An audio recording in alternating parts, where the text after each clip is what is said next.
आज के समय में सबसे बड़ा सवाल ये नहीं कि बिजनेस कौन सा करे, बल्कि ये है कि किस कंपनी पर भरोसा करें, क्योंकि सही कंपनी से जुड़ना ही किसी भी बिजनेस की सफलता की पहली सीढ़ी होती है। जी हाँ दोस्तों, बहुत से लोगों का यही सवाल होता है।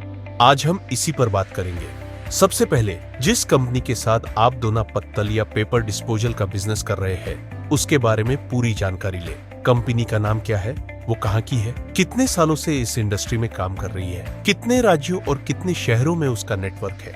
दूसरा पॉइंट, देखिए कंपनी के पास कौन कौन से लीगल डॉक्यूमेंट्स है, क्या कंपनी गवर्नमेंट से रजिस्टर्ड है, क्या उसके पास MSME सर्टिफिकेट है, क्या कंपनी ISO से सर्टिफाइड है, क्या उसका GST नंबर और ऑफिशियल वेबसाइट मौजूद है।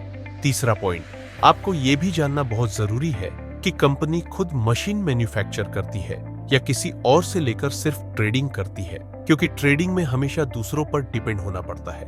इसलिए कोशिश करें कि आप सीधे मैन्युफैक्चरर से ही डील करें। साथ ही ये भी जानें कि कंपनी का पेपर कटिंग प्लांट खुद का है या नहीं।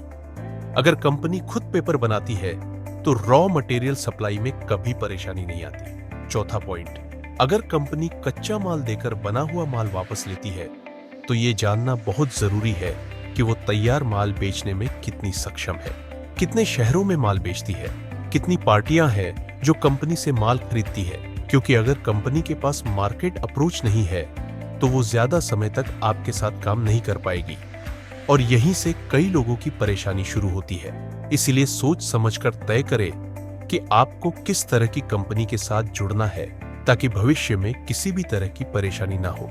तो दोस्तों, हमने आपको पॉइंट टू पॉइंट बताया कि कैसी कंपनी से आपको डील करनी चाहिए, और आपको ये जानकर खुशी होगी आपके अपने शहर में APS एंटरप्राइजेस पिछले 12 सालों से दोना पत्तल और पेपर डिस्पोजल इंडस्ट्री में काम कर रही है, और ये सारे पॉइंट्स APS एंटरप्राइजेस में पूरी तरह शामिल है। तो देर किस बात की, आज ही APS एंटरप्राइजेस से संपर्क करें और अपने नए बिजनेस की शुरुआत करें।